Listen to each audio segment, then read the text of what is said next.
have to see the frame, the context of Guinea and these countries around which have been struck by socio-political crisis. And you have the problem of the political authorities who haven't done their jobs. And you have to take this social and political context into account. When you're talking about the people, you see that the people were very suspicious. Did the message come through, or was it the wrong message, or was the messenger not the right one? I would like to ask you this question, Mr. Cabrol. How did MSF try to be understood on the field, to explain how complicated this illness is? Around Ebola, you had different elements which have to be taken into account. You have the message addressed to the people. This is the first thing. Then you have the authorities who have to also put through the right message. And there were differences in different countries concerning this message. So this is triangle between Lofa, Sierra Leone, and Cayaon. Lofa in Liberia, sorry. You see that the acceptance and the information was completely different. It depended on the person who would give the message. In Liberia and Sierra Leone, it was carried by the political authorities on local level. But in Guinea, they were just refusing to convey the message. This is the first thing. Then, as Mr. Faye said, it's also the political acknowledgement of that. I would say that in Sierra Leone it came later than in Guinea. On the presidential level, all the responses were directly managed by the presidencies and the different WHO committees. Then you have this element when you see in the film, when you have 10, 20 or 100 cases, it's different. Then you have this tracking the contacts, and this is also linked to information. And you could see this in Guinea, but also you had riots in Monrovia, so the people didn't accept to see these medical teams come and fetch the patients to treat them, because they considered that the medical staff was bringing the illness. So we come to this panic of the population and the perception of the population of this illness. You can see this in the pictures. There is also a very important point dealing with the burials, because when you deal with burials, you have to, it's a society fact. The way these societies are organized is very different from one country to another. And so you see that it is very important also to take this into account. And when you come to Monrovia, this was the most affected area where the political response was to have crematoriums in the centers of MSF in order to prevent the spread of the illness. So it raised this panic. But these were political decisions which have been taken. And you have to find a balance between politics and medical response and the information and the society, how the society works. We'll come back on this point. Maybe to come back to what we said just before, Mr. Faye, concerning the responsibilities of some of the governments who sometimes denied the heaviness of the epidemic. And we know that WHO is a very political organization, but it shouldn't be the role of to have this system of awareness building and emergency. So again, I'm wearing two hats because I work for WHO and also in charge of patient health. And one thing is true that considering such an epidemics, it's fundamental to have the country declaration. I'd like to thank our colleague from Guinea to have mentioned this, no, from Senegal actually, to have said this on behalf of Guinea. It's true, it proved to be a real problem for Sierra Leone. So let's talk about the WHO. So the WHO, there's 6 regions for the WHO, and it's the Africa region of WHO that took responsibility the situation, and certainly there was a lack of reaction, and it's due to the fact that the governments did not collaborate in the best possible way. And it's true that MSF, Doctors Without Borders, ended up working very much alone, and then afterwards, in the middle of the summer, that was decided to manage the epidemics, at the headquarters of the WHO, as opposed to just in the Afro region, and so many meetings took place. I think we need to realize one thing: so there's not just one single entity that reacts or needs to react, and let's not forget that the WHO is not originally a structure that's designed to react and go out in the field, as opposed to what's happening today. I mean, WHO, recruits a lot of people, sends people out to go and fight the disease on site. So perhaps it's a bit late. And MSF, Doctors Without Borders, where they're on their own. Now there are other NGOs, and there is such thing as collaboration and coordination. And so, as usual, there are multiple problems at multiple levels, and which led to the fact of things being much more complicated. And again, there are civil wars also in some of those countries. The public health system, were in shambles, but Liberia and Sierra Leone, again, the public health system was in shambles, as I said. So, of course, because of that, the epidemics that wasn't known, because this disease had never appeared in this part of Western African region, and before we were able to we kept under control many epidemics in the Central African forest. So here, we were in highly dense areas, and this is a disease that transmits from animal to man. But here we have a human-to-human transmission, and that is the reason why it took on such. Became so serious, and we talked about SARS, and once you know the disease and you know how to limit the transmission of such and such a disease, and then there's the whole implementation phase, the implementation of the strategy, and also depends on the level of the health structures.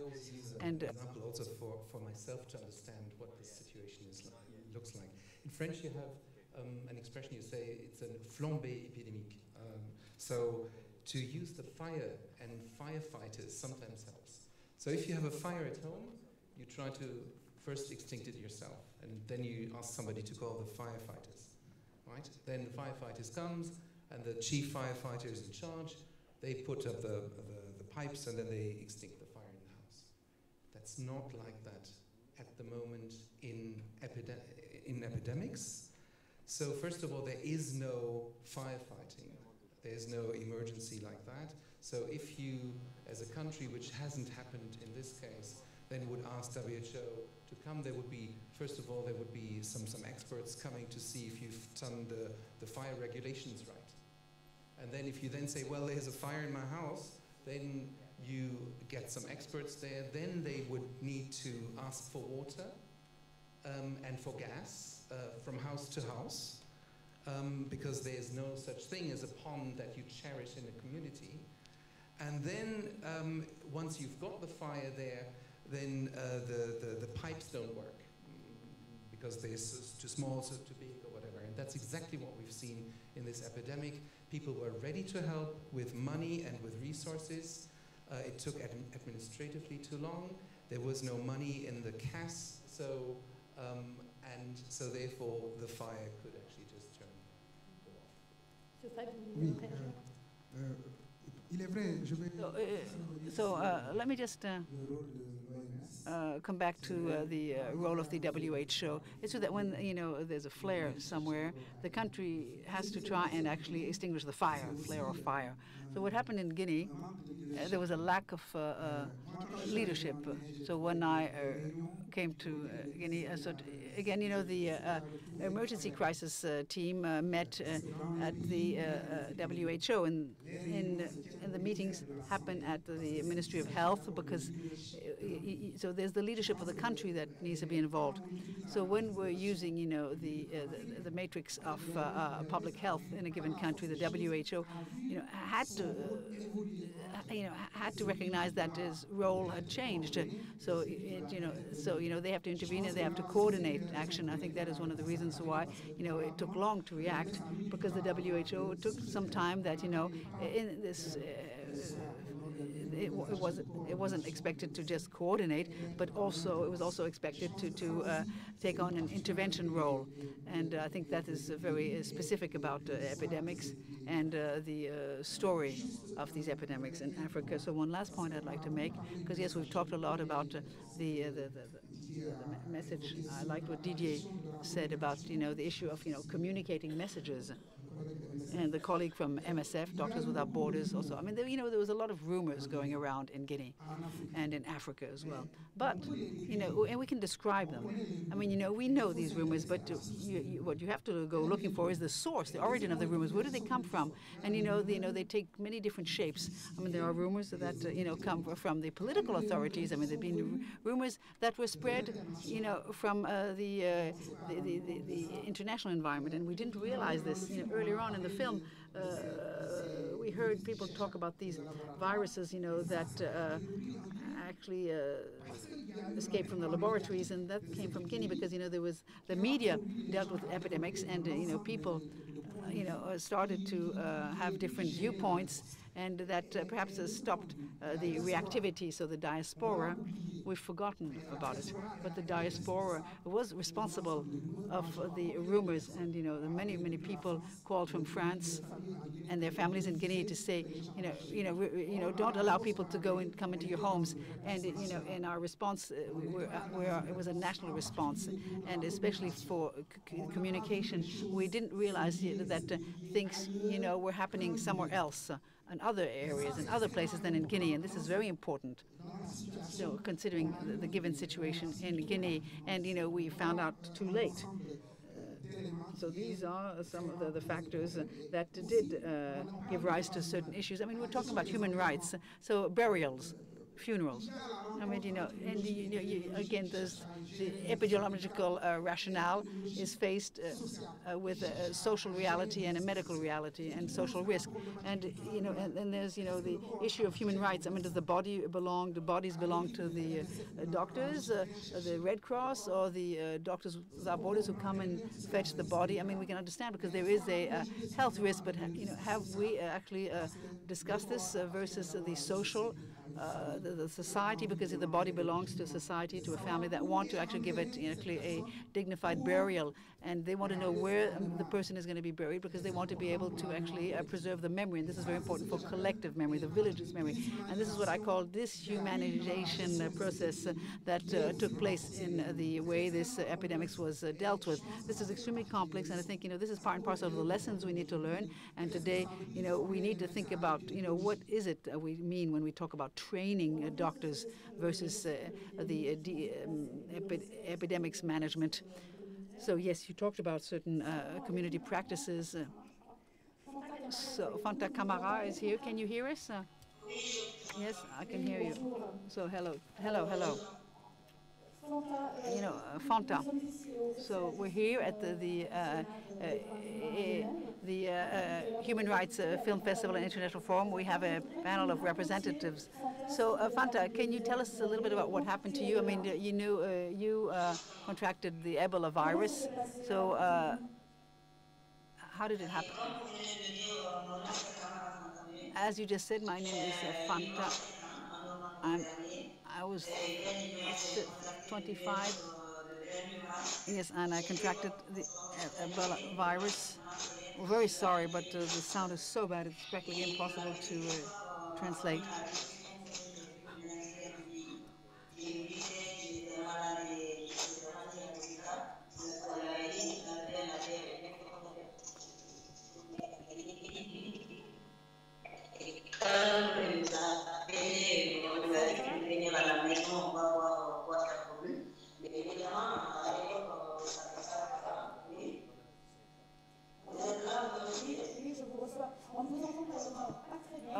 unfortunately, we can't hear you clearly. I don't know if it has to do with the way you're holding the microphone. Okay, Fanta, can you hear me clearly?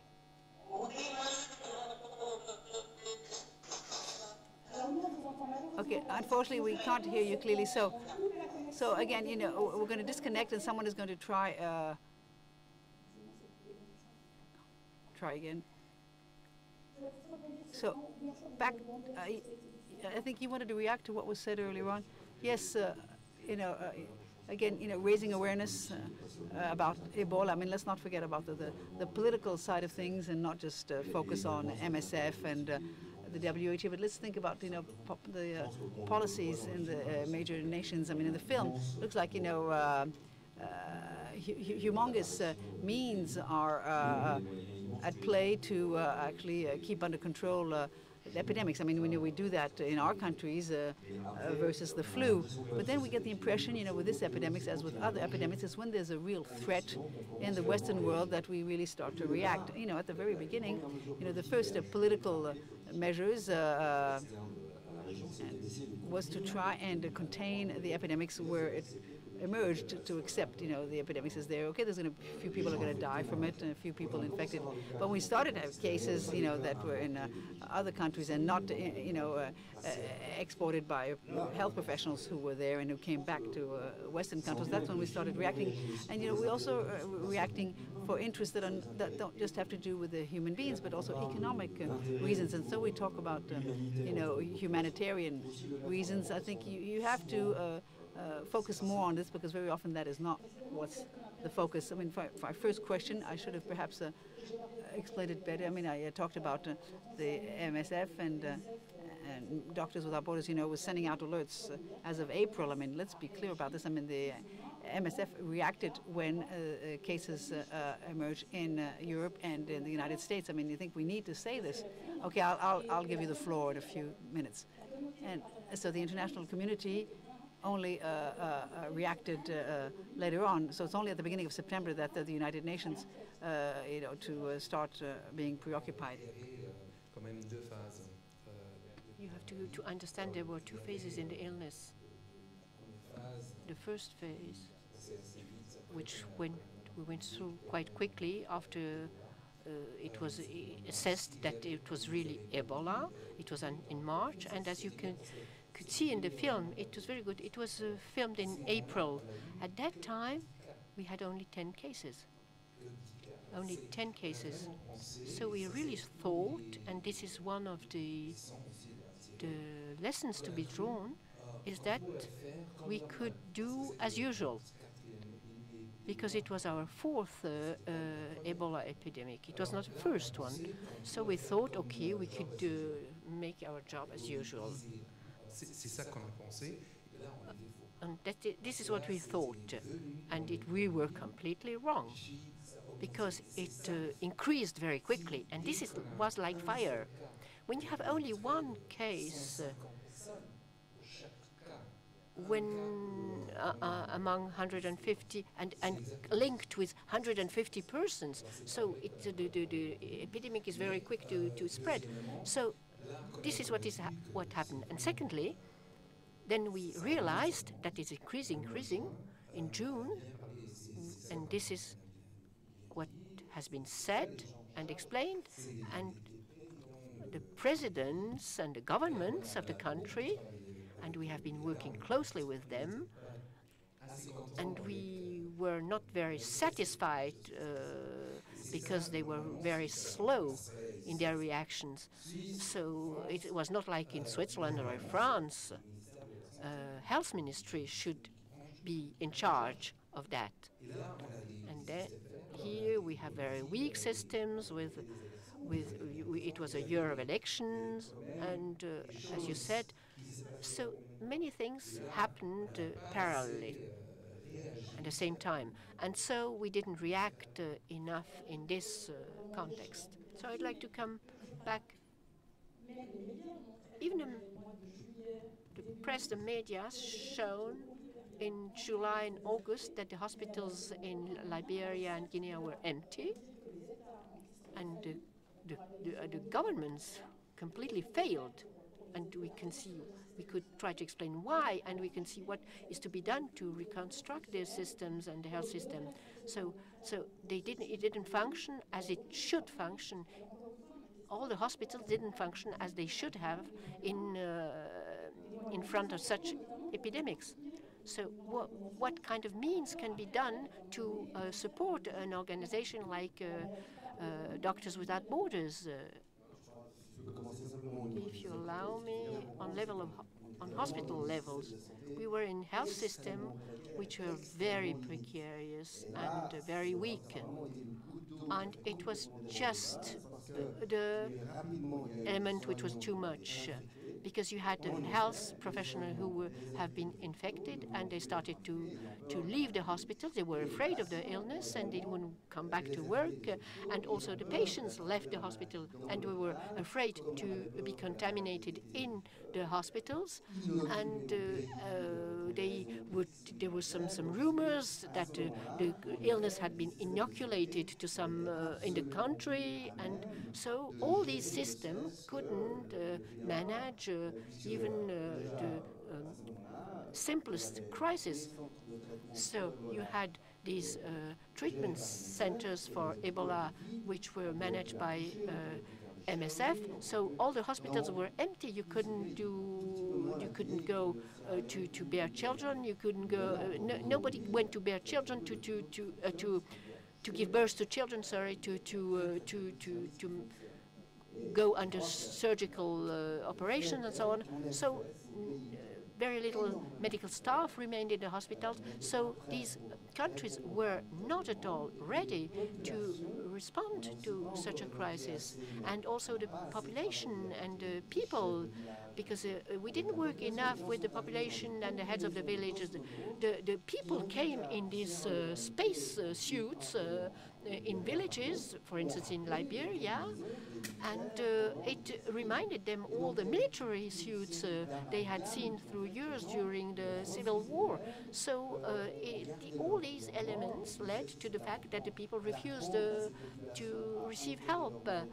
And so also we had to teach people how to bury their dead, and all this led to huge difficulties. And after that, we should have been able to mobilize a force of white helmets, which doesn't exist presently, in certain countries and hospitals. They hired people, but those people have to be educated and formed and trained,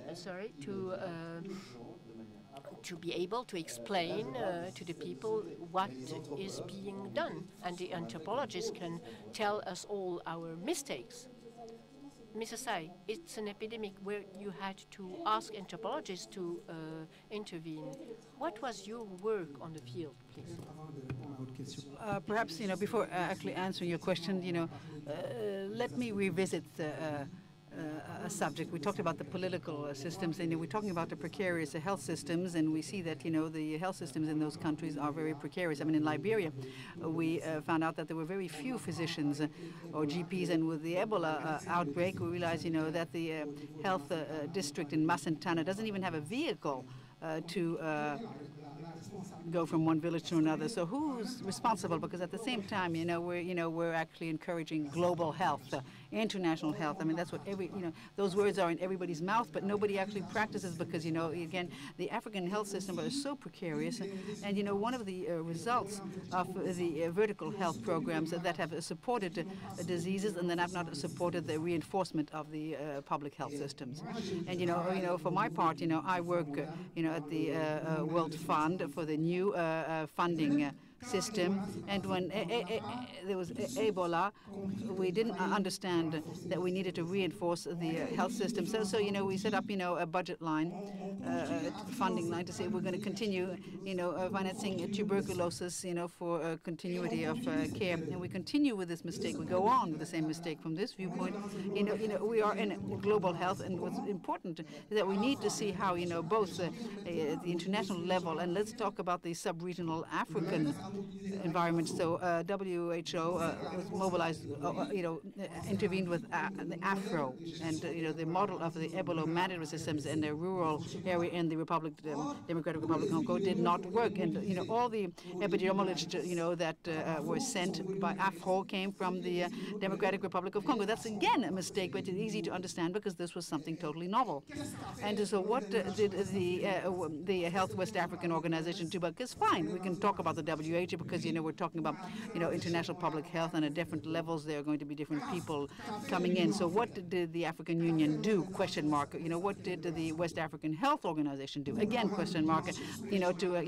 To ensure a response at the regional level when everything indicated that this was an epidemic that had regional consequences. Senegal, Mali, just to quote a few of those countries, Liberia, Sierra Leone, and the 4 countries of the Manu River. We didn't do anything, nothing, zilch. So the first intervention of the Union African of the OAS, was on the 7th of August when the epidemics dated back to the December of the previous year. So there was, there were a lot of problems, and that is the reason why. This is part and parcel of the reasons that anthropologists, to come back to your answer, we were actually called in, but to come and actually provide support to the physicians and doctors, to help them manage the epidemic, because everything seemed to indicate that the protocols were clear, the people knew what they were supposed to do, but the problem is that, they didn't, gain access to the people who were suffering from the disease. I mean, people were mistrustful, and, and this, actually increased. I arrived in May, June, and, I saw the verbal violence, and again, that led to physical violence in August, with the Wome killings, with one of our team members, because, we were supporting the teams to go and communicate left, right, and center. So our role at first, from the viewpoint of the needs of medicine, an anthropologist in such a team, is to actually act as a mediator, and that is what I call a social assistance epidemiologist. So we come to realize that, as the epidemics develops, one realizes that if you just remain there as an assistance, I mean, all we're doing is to solve emergency situations. We don't capitalize enough, and we don't actually focus the response, because the response usually relies on a medical paradigm, and that is why we were also obliged to get involved in research in an emergency situation to focus actions towards something else. For instance, the issue of social transformations, whole villages started actually moving because they were being stigmatized, and also the changes in social relations. Looking at caricatures, the Africans have become Chinese because we don't actually shake hands, and also the religious rituals that is also undergoing change. At Mass, you can't actually shake hands anymore. To actually celebrate the peace with Christ. I mean, there are deep mutations going on, but because of the fact that this is an emergency, the social assistance epidemiologist is going to focus much more on mediation, which is absolutely necessary, of course, and to make sure that practices take into account the human side of things, and meeting between the different people who actually intervene, and also the communities. I mean, this took a lot of time, and again, a lot of villages were hesitant to accept any type of intervention, and thanks to the intervention of anthropologists, we're actually renew a dialogue. We have Kolobengu in the sub-prefecture of one of the districts in Guinea, but we also have to do research, and experience goes to show that one of the lessons to be drawn from this is that we got to this point is because we didn't actually capitalize enough and document the previous experience, and we were not able to write them down black and white so that when it actually reoccurs, to be able to actually rely on what has already happened and what was done to solve the problem. And we are also wondering, why, the same things that Alain Appelboin, mentioned since 1976 as an anthropologist in the Democratic Republic of Congo. These things, are reoccurring in 2014, 2015. It's the same thing reoccurring in Guinea, Liberia, and Sierra Leone. So the anthropologist is a social mediator, and he's also there to facilitate the define the communication plans that take into account specificities. I'd like to finish on this point, for instance, MSF, Doctors Without Borders, so to have a positive relationship, to be seen as positive, and at the beginning, the solution would say there's no treatment, but we're asking, the people to go to the treatment centers, when in fact they're being told there's no treatment. So they're asking, what treatment are you talking about? What the hell is this all about? And they're absolutely right. But at the same time, MSF, Doctors Without Borders, knew that there were patients who were cured, and we needed to communicate about the treatment center, to open it up, to solve the issues with rumors. And with MSF, made a film. People inside the country saw it, because before we felt, that the treatment centers were just people were going. They were killed. Their blood was taken from them. And in Conakry and Donka, people used to say, you go in the morning, and the next morning you're dead. So meaning you die during the night. You're not given food. You're not given water. And this, and very often, communication, is static. So you're communicating, about this sort of topics. And when when we're able to, with the help of anthropologists, to understand better, we can communicate better, because you're going for the problem. Because communication that doesn't aim at a problem, it's useless. Would you like to react? That is a very important notion. Last week we had 63 infections in Sierra Leone, and we are very worried because some cases could not be tracked. We don't know where they have been infected. We think that at least 24 among those infected were at a funeral, were infected at a secret, probably secret funeral.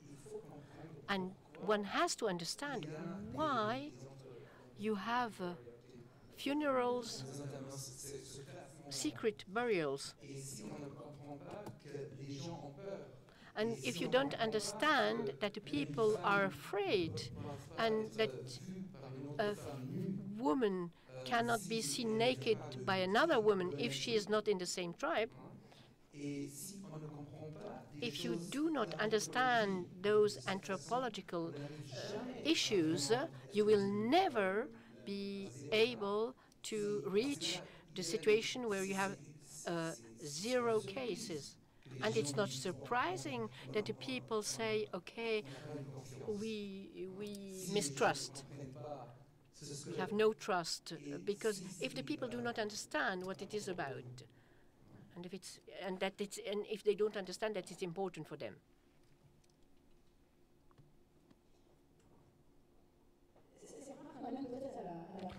It brings me to the treatment of the patients on the field. Sometimes you were accused of having done these quarantine center, which have been later called treatment centers, even if they recognize the amount of work which has been done in these centers. Some favor more a more communitary approach. How can you set up something like that in an emergency situation? Of course, you can imagine that you decentralize the treatment, but do you imagine that it would have been more possible at that time to have these local treatments in the villages? All these issues have been discussed by the experts, and it's very difficult to make choices. Does this communitary approach possible? Was it possible? Because you have these isolation centers, and these quarantine centers, because there was this epidemic, and it's not only one epidemic. You have several epidemics which can become one epidemic with different population, with different viruses and so on. So you have to see the history of this epidemic and with the direct actors. If we had enough medical staff to treat all the patients, we could have had this community-based approach.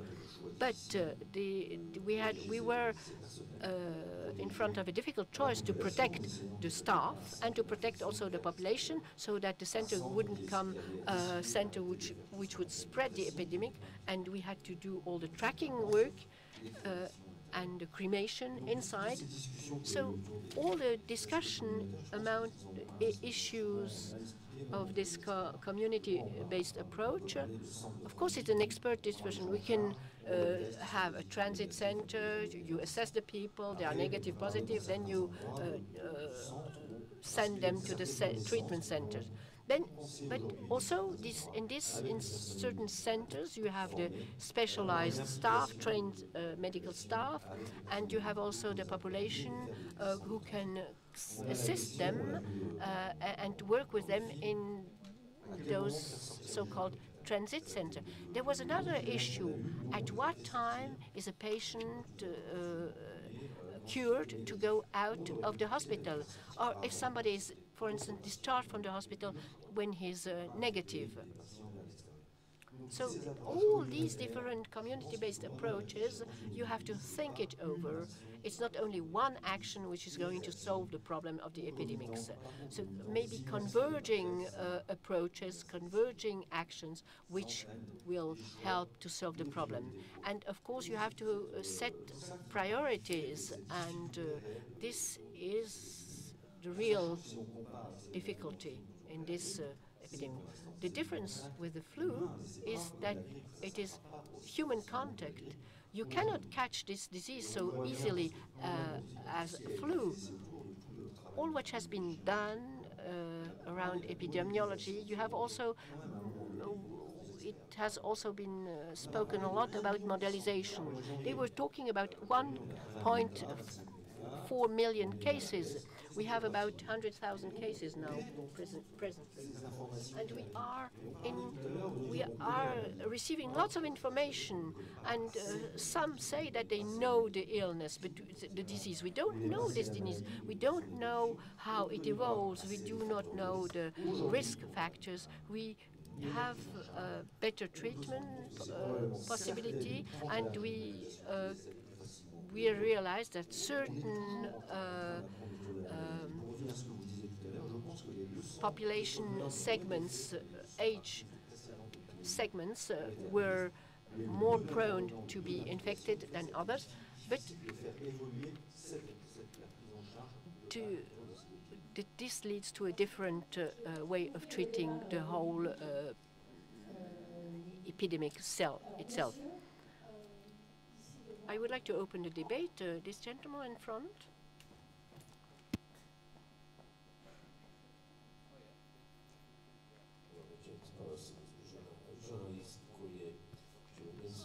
I am a journalist of the Courrier. I would like to raise 3 points. Nobody has been talking about the health system in this.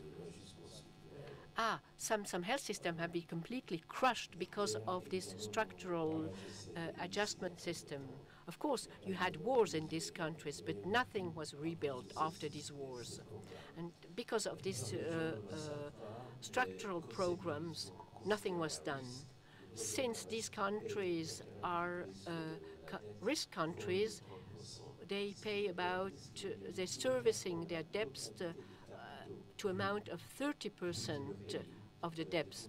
So all the capitals leaving the country under very strict conditions. So if the country is not able to pay back its debt, the country is obliged to cut in the health systems. And of course, when you have an outbreak of an epidemic, the countries lack completely of possibilities to respond to this crisis. And then when you have such a crisis, you have this vertical progress with a specific target like AIDS. But the community primary care is completely neglected. So 10% of the budget of WHO is for the free spending. All the other funds are always earmarked for specific projects, and you have lots of foundations and private donors who give the money, like for instance the Bill Gates Foundation. So we can see it clearly. So all the WHO has very little money. Only 18% of its budget is allocated to for free spending. So they were looking for funds to face this challenge, and this situation has been exploited by certain corporations, so they could increase their market shares. And so please do not attack too much WHO. I would like to, would somebody react to that? So I'll respond to the first part of the observation. I think this will connect to what you were saying earlier on. It's true that health systems have been crushed and were crushed and are still in terrible state. I mean, you know, for Liberia, there's not one anesthesiologist. I mean, there's just one anesthesiologist nurse who's in training. I mean, there's just one example amongst many. But no one is trained in Liberia in the field of prevention of infections, and we're going to be training someone in Geneva, and you know, we'll use the funds of the Swiss Confederation. I mean, you need to understand, you know, the public health system is in such shambles. I mean, to answer your question, no, it would not have been possible to manage such an epidemic, you know, without actually that would take into account. It's not the fact of having had Ebola treatment centers of MSF that means that the hospitals have gone empty. No, they were empty from the start. So we are in a system that's devoid of any means. I totally agree with you. The civil wars, I mean, you know, they're over since the last 10, 12 countries, according to which country we're talking about, and the health systems, you know, have not picked up since. I mean, we have a real problem. But again, then I think we need to talk about world governance. I mean, you know, if we simply do away with the African public debt, then perhaps we could rebuild the public health system to get, you know, to the basic care that people deserve. And that's where the health crisis has become a humanitarian crisis. There's no doubt about it. You know, when you're trying to manage the epidemics, you close the markets, you close the schools. I mean, of course, you know, there's sort of a cascade effect with additional problems that arise, which means, you know, we are actually, and for many, many years, we are faced with a humanitarian crisis. My colleague from the WHO will be in a better position to respond. I mean, I'm lucky to actually, you know, be in charge of a WHO program for the last decade. And in 2008, you know, at the time of the economic crisis, you know, again, you know, donations, voluntary donations that are the minority, you know, remained, but you know, the voluntary donations totally disappeared. And of course, you know, there was practically no money left at all. I mean, perhaps, you know, that the institution is actually undergoing a modification. I'm not actually part of it, so you know, it's undergoing reform. But again, you know, one thing has to be faced up to is, you know, that's between 70% and 80% less funding, far from negligible. I mean, you're absolutely right in what you said. I mean, you know, how to answer what you said. I mean, we don't have anything such as world governance. I mean, the WHO cannot give orders, cannot order country around to say, you do this, you do that. No, all it can do is to advise governments. It can't actually put out orders. I think this is important. You're talking about the global health, the problem with global health.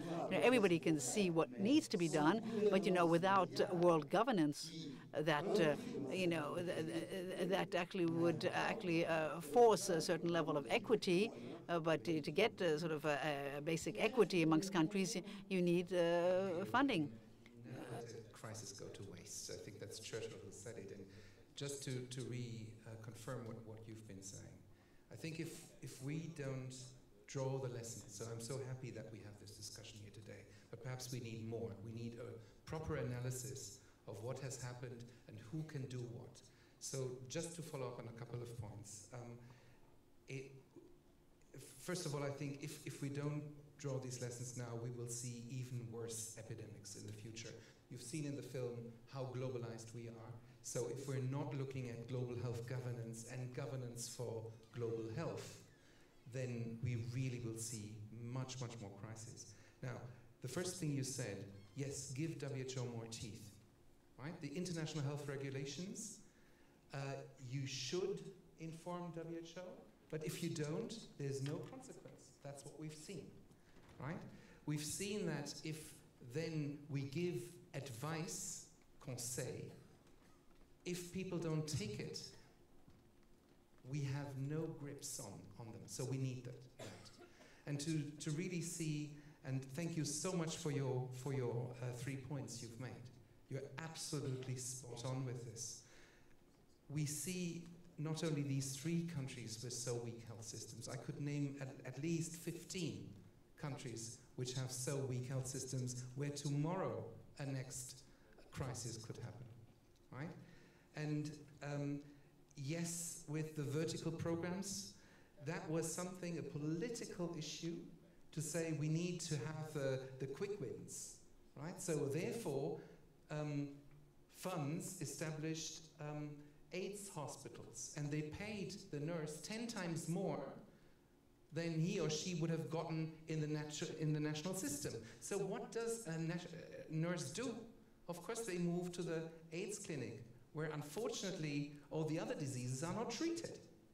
So not to have health systems which are minimally at least stable is, I think, a risk, a security risk for this world. So if we're not get the handle on that, in the future we'll see many more crises. And last not least, yes, I sometimes do this. As WHO sometimes is compared with hospitals, and we're structured like hospitals. How many hospitals does the budget of WHO equal in each of the countries? What do you think? If you take a good hospital, like Lloyd, yours. That's the good example. I know the answer. It's one hospital. The whole entire budget of WHO is one university hospital of Germany, of Switzerland, or of France. By all means, I'm not here to say, oh, we need much, much more money. No, that's not the point. What I'm here for is to say we're extremely fragile at this global health governance. And if we're not taking this seriously in hands, we'll see more crises. So we're going to move to another question. Yes, madam, we're wearing the red scarf around her neck. Yes, thank you. So back to what Mr. Faye said when he stressed the fact that for political reasons in Guinea, things, had people reacted late. I mean, I think you can draw a parallel with the economic situation, because in most of these countries that are trying to attract outside investors and tourists, I mean, there was also a very important economic dimension. The fact that one case of Ebola was declared in Senegal, in Nigeria. I mean, the economic consequences were huge, and this reminds us of what happened at the beginning of the AIDS epidemic, when the leaders in Africa had actually delayed communicating because they didn't want to actually scare investors and tourists. So I wanted to know whether you draw parallels, with the beginning of the AIDS epidemics and the consequences it might have had. Yes, thank you. I think you are absolutely right. For instance, in Côte d'Ivoire, Ivory Coast, everybody's talking about the Ivory Coast miracle, but there's been some cases near Ojeme, quote unquote, that there might have been cases, and again, the state, for national geopolitical reasons, did everything to actually hide things and just stifle things. So these are just rumors. I'm not trying to find out whether it's true or not. not true. But I think that allows us to draw parallels between all these situations where, at a given moment, the national geopolitics is going to dictate such and such a behavior to their own states for economic reasons. In Senegal, there was one case treated at the women's hospital, and again, so went from 10 million CFA per day to 2 million, with the departure of investors.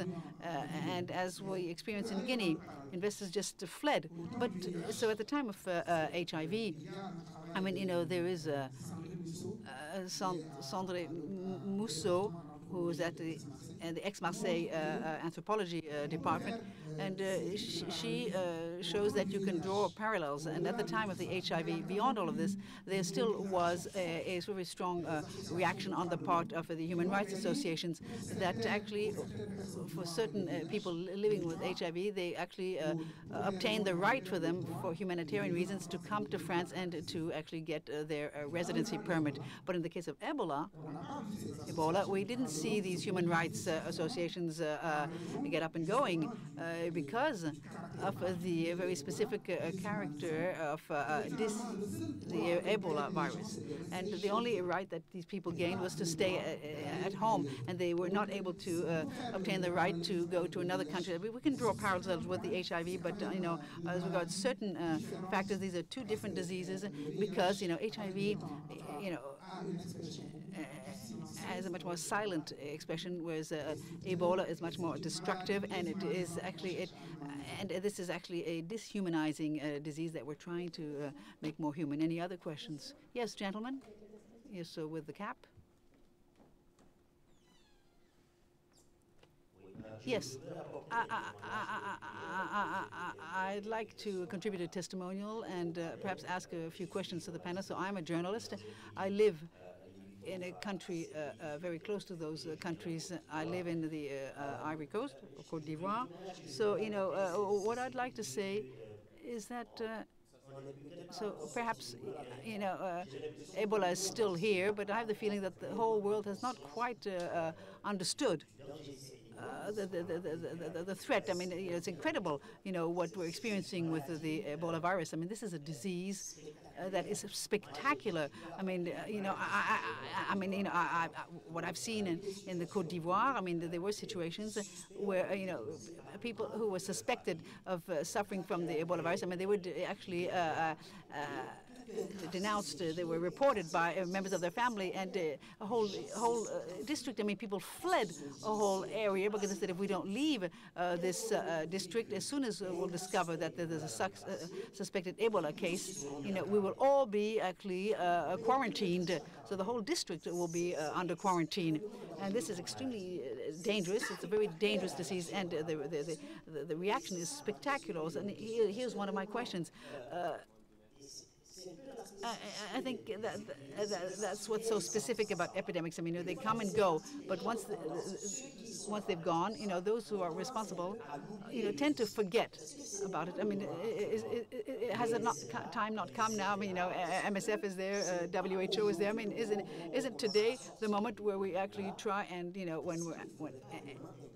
shouldn't we now intensify prevention and the strategic discussions around this disease? Because today, after Ebola, we're going to start forgetting. Whereas in my opinion, it's now that we need to actually do all the work, and we have to intensify our efforts. And I experimented things. So I'm going to actually ask one of the panelists to answer. I think, I think in terms of preventions, there's two things. I mean, there's the political recognition or acceptance. I think, what are the lessons to be learned? I mean, you mentioned the Côte d'Ivoire, Senegal. I mean, it's not a national epidemic. These are epidemics, plural, with inter-country consequences. So what is happening from the epidemic side? But, I mean, they sort of feed one another. And Monrovia is celebrating the end of the epidemics. Perhaps it's not over and done with. And again, again, I don't want to spell disaster here, but it's not just one country on its own that needs to decide. No, it's a whole region, and also what they should be doing about it. And now, as regards the lessons we need to learn, I mean, how to go faster in for the medical research. I mean, this subject wasn't broached upon. I mean, you know, there's a big lab in Amsterdam, and we hear people saying, "Oh, maybe we'll come up with something in 1 year's time." But you know, one of the issues today, we have to go much faster in terms of research. And then once again, today, you know, the research that was done from a medical standpoint, you know, around, you know, vaccines, treatment, and quick diagnostic. I mean, things have improved in terms of diagnostic tools. But you know, again, pharmaceutical interests were being protected, or certain countries' interests were protected. I think, you know, this we need to look at very closely. And you know, let's you know, drop country sovereignty, and let's. I mean, you know, the vaccines. Yes, today, several studies are happening because, but it's too late. Yes. So one thing is pretty obvious. I mean, okay, of course we're talking less about it, but I mean, you know, a lot of research teams, you know, got to work on it. You know, we have people from the WHO, from Geneva, and from the world over are working on it. Of course, there's a disease that we've known for the last 40 years, and basically nobody was interested in this disease up until very recently, and there's a lot of work being done. And this, what happened this summer, and also the intervention of Margaret by taking over the management of the epidemics and going to the WHO, you know, I got money pouring in because to do research you need money, and we were able to start working on concepts, and where we started discussing ethics. And there are two vaccines, perhaps three, but today, you know, there are two vaccines that have been tested, and that are and they're starting testing it in the field. I mean, perhaps a bit late, but this vaccine, one of the two, you know, we know it very well, and it's very effective in the monkey species, and we're never being able to test it on men. So it's because the WHO got up and going that we're able to start testing this vaccine. I mean, you heard it's been tested in Geneva. And so we're going to learn a lot, but one thing's for sure, you know, the epidemics, you know, will continue, and impossible to predict. I mean, we talked about models and mathematical modeling, and you know, it's just mathematics, and it's just, I mean, this is the best institute in the world that's designed these models. I mean, they got it wrong in terms of the numbers, but it's all of this research that's going to help, and we need to get more money in, more funding, and we hope that you know, next time we'll be better at just in the treatment centers. I think, you know, we've certainly improved on in terms of logistics and organizations. I mean, we learn day in, day out, and I'm sure you've heard about, you know, new drugs that have been tested, and we'll, you know, also know more about their effectiveness, even if we weren't able to test them in optimal, usual conditions of clinical trials. Yes, you know, we're moving ahead, but you're absolutely right. You know, again, you know, we have to keep things going, the momentum going. And you see, you know, the Americans have already actually pulled out of Liberia, and they had, you know, they actually organized a whole ceremony. You know, we need people out there in the field to understand and to treat people, and to, you know, help, you know, with the anthropological study to better understand how to communicate with the locals. Juste rebondir sur ce que vous avez dit, monsieur, en parlant de la Côte d'Ivoire, de la peur des gens, d'abandon des quartiers. Il me semble que dans votre question sur la prévention, il y avait aussi une question sur l'information aux populations. Et notamment sur, c'est dommage que Mme Camara ne soit pas en ligne avec nous, parce que non seulement elle a été malade, mais elle a surtout été victime de stigmatisation. Online with us, and she was stigmatized after having been cured when she returned back at home. And this is a topic which is very important to you, Mr. Faye, and maybe we could inform better the population about this disease. Thank you. I think this belongs to the neglected issues around Ebola. Because of the emergency, some issues have been neglected. What we have seen in Guinea, a woman dying in the treatment center, who is brought back in her village for the burial, and all the village is asked that the vehicle goes away from the village because they are afraid, and then the own family of this woman doesn't accept her corpse to be buried in their village. So there is a deep division in the families and also between the different health systems, and this will this means that there is a lot of work to be done in terms of communications and information. What was at the root of the stigmatization was the lack of information and the fact that the communities were not sufficiently put into the center of the response. And this is a fact which is well known in Guinea. If you come and fetch a patient in the village, you forget that you have local bosses and heads of the village, and you have to inform. And in this transit center, we had the issue to know how to work with the communities, giving them cell phones, informing the communities, giving basic information so that it didn't look like a military action, but that you had all these activities of prevention. So we have been saying this enough. You cannot manage Ebola outside of the communities, because very often you take into account only the medical risk, and you want to manage this medical risk on behalf of the communities. But very often you forget about the communities, because both have to work together, hand in hand. And what happened in other countries where they managed to do that, it's because the religious dignitaries, the local heads, and all these social categories have been could have some responsibilities, because all these forms of violence are a kind of social criticism against the whole society. They were not at the source of the violence. In the Lomé killings, people withdraw, and the people started to protest against that. And what is this social riot, social rebellion? They were not talking about Ebola. They were talking about this denial, which had a very strong impact on Ebola. This denial was in the society. So you have to restore the confidence, and you have to make the communities more responsible and taking charge of certain things. So we have the Association of Healers, for instance. You have all the people who would treat patients. When we work with those persons, like in Mali, when we were working with the young people who are making this community surveillance, and they are acting as relays. So this is a very important process, and this quarantine process exists even after Ebola, the Ebola crisis. And I want to conclude with that. I take the example of the contacts which have been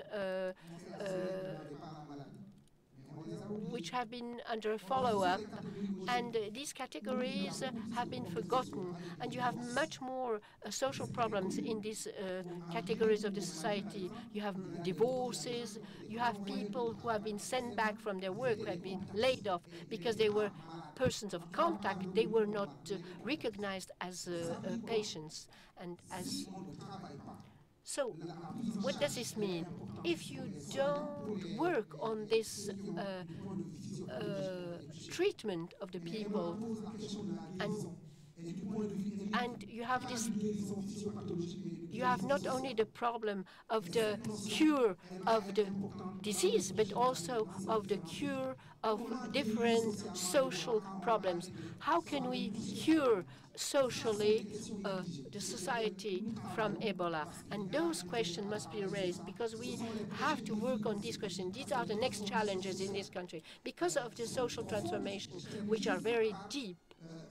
And I would like to conclude by what has been called by Janssen the therapy groups in African countries, because nowadays, when somebody is ill with Ebola, he's completely alone. Everybody leaves him because everybody is afraid, because there were not sufficient communication about it. And so we have to work on the communication which is adapted to the local realities, but not a general communication and saying that the mouse or the rats are bringing the disease. So in the markets, for instance, the people were asking themselves, does the money transmit the disease, for instance? So you have to adapt your communication messages, and this is one of the main challenges for the next years. Thank you. Well, thank you all. So unfortunately, we reached the end of this debate. I'm sure that you all had lots of questions, more questions. I'm sorry. I've been asked to close the debate. Okay, no, I can't. Not one more. No. Sorry. Okay, enjoy the rest of the evening, and thank you very much for being here.